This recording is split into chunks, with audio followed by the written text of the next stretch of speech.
All right, guys, I have been humping it on this thing the last 2 days, getting it all put back together, trying to anyways. So far, we've gotten everything together. Oh, forgot that coolant neck. That's okay because, well, my coilover reservoirs are just crudely mounted up here. This isn't how they're going for certain, but I've got an upper water neck port here that is a -20 that I've ordered, and it still has yet to come in. And then I got to figure out how I'm going to run this thing because these come straight up, whereas the 12 valve went underneath this bar, and my original coolant hose actually went right underneath this bar, come right up here, and then 90'd into there. Well, now that it's got to come up, I've got to come up and over this somehow or figure something out to where it looks decent. And I'm going to be honest with you, I have not quite figured that out yet. I'm honestly trying to wait for this piece to come in. I'm hoping it's even tall enough. Once it comes up, if it only comes up to like here and then I put a 90 on it, it's going to be running right into there. So yeah, I don't know if I'm going to have to run the coolant hose back here and then do some hodgepodge, jump over there, or go all the way back around the back side of my valve cover and then come out and have like a 27-foot long upper. I don't know. That's going to be very aggravating though, but that ain't going to stop us today, baby. I mean, hey, I've drove plenty of these 5.9s. No, I'm just kidding. I just know these things run fairly cool. So if I run it, we got about 10 minutes of daylight left. If I run it to my in-laws and back, which is like the next driveway down the road, I think it'll be all right. You know, I think the odds of a wheel and tire falling off or a drive shaft swinging out of this thing or just something else happening is pretty high compared to if she overheats.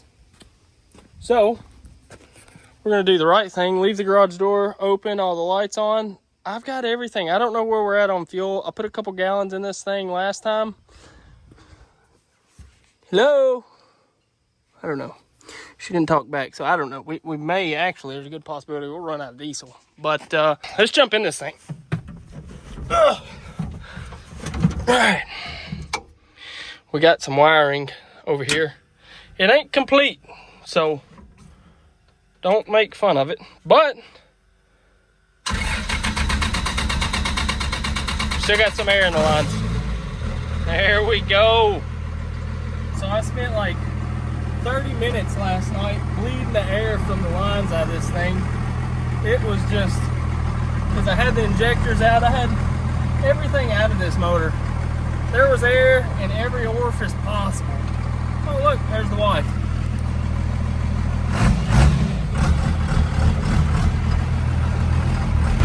All right, quick intermission with the wife. I'm just curious how much better this thing's gonna run compared to that old junky 12 valve. And it's already night and day different, other than the wandering. I don't like that, but that's just what you get with, you know, I should probably do the right thing and throw this janky seat. Oh, that's right. We gotta get that fixed. That's not gonna work. All right, well, I hate to do this to you guys, but I'm gonna set you down because I don't want something to happen and I come out of this thing. So I don't have a door on this thing.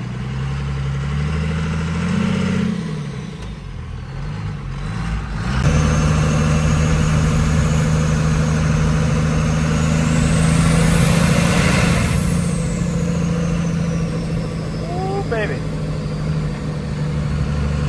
I probably look like I'm exaggerating, but the steering in this thing is like, I'm all over the road right now. I'm on a little side road here beside the bypass, or beside the whatever you want to call it, 68 and 80, 4 lanes, and I'm taking up this whole road. Like, this is a 2-lane road, I'd probably done hit somebody. There's nothing loose, it's just so damn tight that it's all over the place. It's like, you can't. I'm doing maybe 45 mile an hour right now, maybe 50. Anything more than that, it gets sketchy quick. I probably hit 65 a minute ago, and I had to shut her down fast. the sway bar missing may have a little bit to do with that as well. I don't know. But our temps are staying good, our bolts are good, our oil pressure is great. That's all that matters, right? You guys want a cold start? It's about 22 degrees out, maybe. It's a little chilly out here this morning. We got, everything is frosted over nicely. So let's go give the old girl a cold start.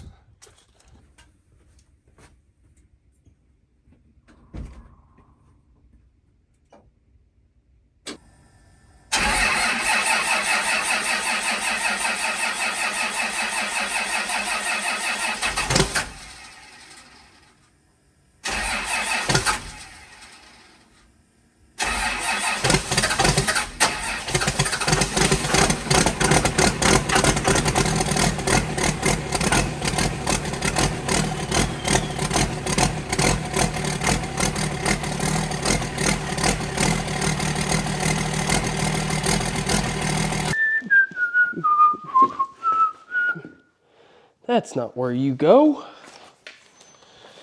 But we're going to use you here in a minute, so that is, in fact, where you go. What is going on, you guys? Man, it has been a minute or 6 since I seen you last. Where did we leave off on this girl? I think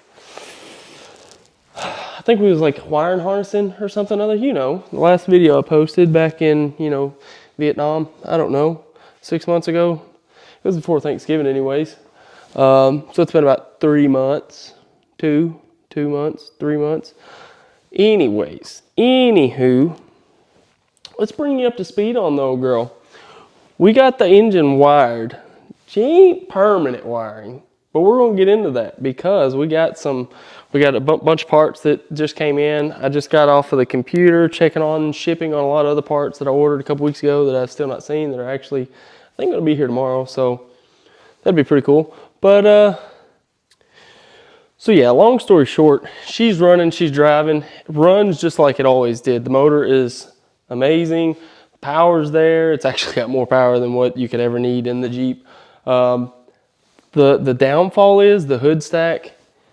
It like covers the whole side of the Jeep. Like I spent hours degreasing, pressure washing, wiping down on everything. And if you can still see, there's still like, I could still clean soot. Like look at this. You can still clean soot off. And I have scrubbed. So I'm gonna figure out how to get all that off. And I think long story short, I love the hood stack, the aesthetics of it. I don't know, it just looks tight. It comes over the hood maybe about an inch and a half. I really like that. I don't like just the humongous hood stacks. However, I might figure out some sort of chrome stack or something other that mounts on the hood to get the elevation up a little bit higher maybe. Or we're just gonna run a 4-inch exhaust all the way out the back because 5-inch would sound better, but I don't know. We got some clearances issues with exhaust. 4 inches is gonna be a stretch. So anywho, let's go check out our list over here that it has wiped away. You know, we need to clean that off. But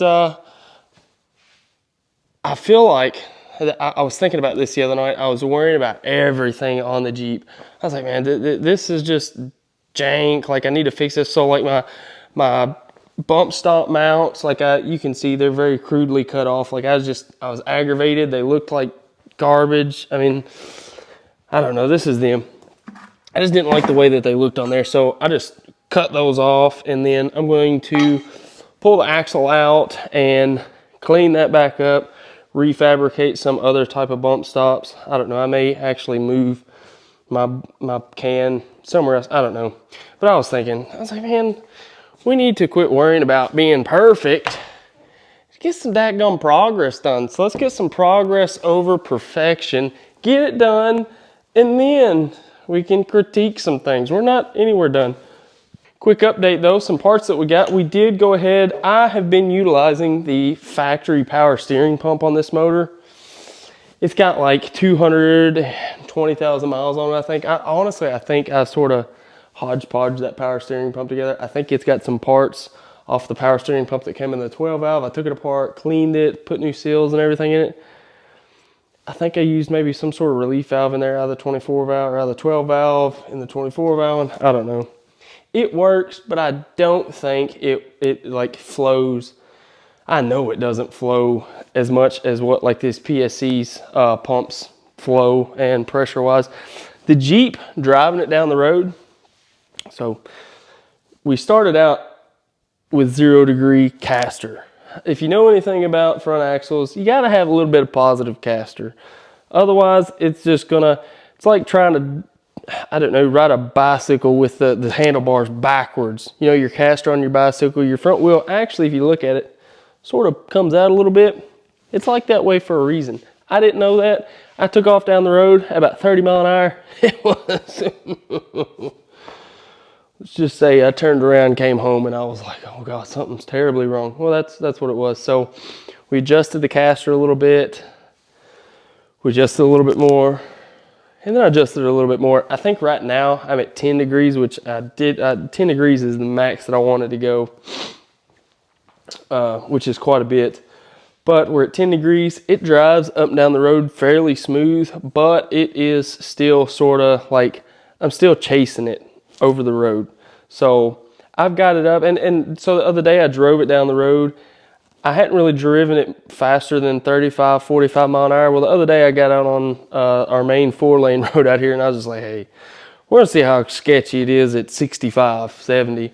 So we just put our foot in the firewall and let her sing. And it's crazy. At like 60, it just, she straightened up, straight as an arrow, until the driver's side caliper decided to try to lock up, about jerked me off in the median. So that's another, it's always something with this thing. So I'm hoping the power steering pump is just what is causing the steering to be so shitty.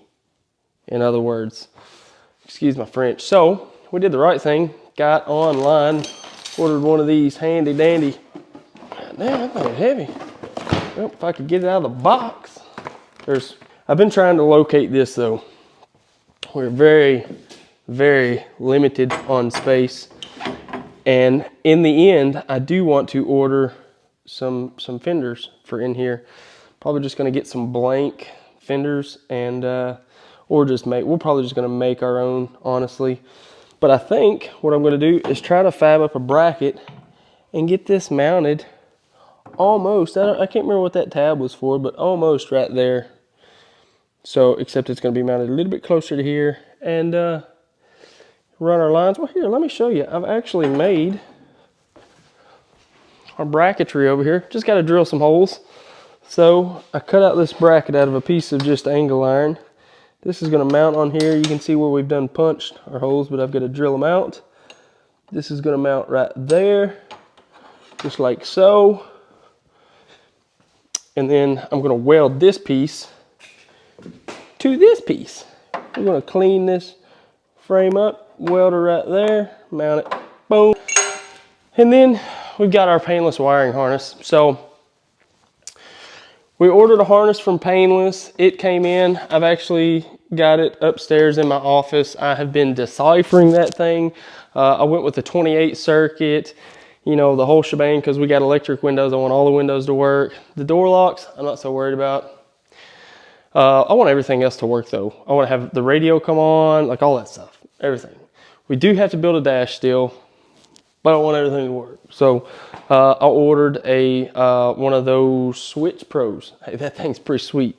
I'm going to tell you. I'm very interested to get that thing in. We'll definitely shoot a video on that though. Apparently, it's a brain for vehicles. You know, it uses no relays. You know, so. I've got a buddy that's got a JKU down the road that he's built up. I mean, this thing is sweet. But he utilizes a Switch Pro, and it actually operates the headlights, the turn signals. Did I say the turn lights? yeah, I guess the turn signals. It doesn't operate the brake lights, obviously. A brake actuator or something other operates those, but it operates everything. You type in a little password code to turn the power on, and then got an ignition switch, and then a start button. It's pretty sweet. I'll leave it at that. But I'm excited to get that in. I think on the website, I ordered all that stuff last week, and I think on the website there it said it was like a 2-week lead time. I got a confirmation email the next day, and I ain't heard nothing back since. So hopefully in another week or two, it's gonna be here. We can go ahead and get the wiring done because I have no headlights, turn lights. Here I go again. No turn signals, no tail lights. Honestly, it's not even registered. Jesus, I hope I don't get pulled over. No license, registration, insurance, not a fucking thing. We're trying to lay low. If I drive it out on the road, it's not very far. I drove it to our local elk town the other day and fueled it up. We just went straight to the fuel station and back home. Out of sight, out of mind, trying not raising too many eyebrows, but when you got a Jeep that sits 6 foot up in the air, actually, I was coming back home and I had a buddy that Snapchatted me that apparently I'd passed on the road, or he seen me coming around the square or something other. He's like, dude, your Instagram gives the Jeep no justice. That thing is huge. And I'm pretty sure there was like a group of people walking around our courthouse looking at the Christmas lights, and every one of them was checking the Jeep out. And I was like, maybe this wasn't such a smart idea. I was trying to just be low key.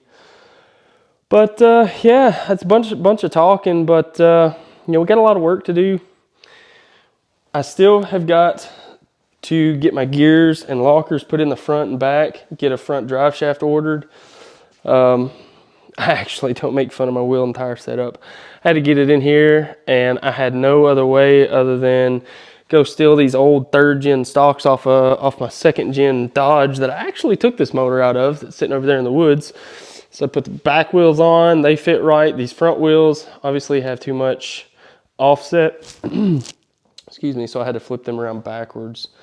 But we got them to work, had to pull the calipers off so the calipers didn't hit, and was able to pull her in here. So, long story short, hopefully tomorrow Saturday, if our local fab shop, we just got a bunch of snow today, so if our local fab shop is open tomorrow, I'm gonna go get some material, try to get our dash built. I wanna get that built and fairly well finished out so that we can start the wiring, get all of our wiring, fuse panel and everything located, and then go from there. So not a lot, a little bit of an update for you guys though. I'm hoping, like I said, it's running and driving now. Once I get the steering figured out, get my headlights, taillights, and get it street legal, we're gonna get insurance, get it licensed and everything, and then start taking it wheeling. My plan is to, before it gets freaking spring, hot, humid, dusty, I want to get this thing out and, you know, run it through its paces. So hopefully we'll get another video out to you guys pretty soon though on it. And if you enjoyed this thing, be sure to like and share and subscribe and do all the good things, you know. Yeah, I got to poop, so I'm going to run inside. We'll catch you guys on the next one. Peace.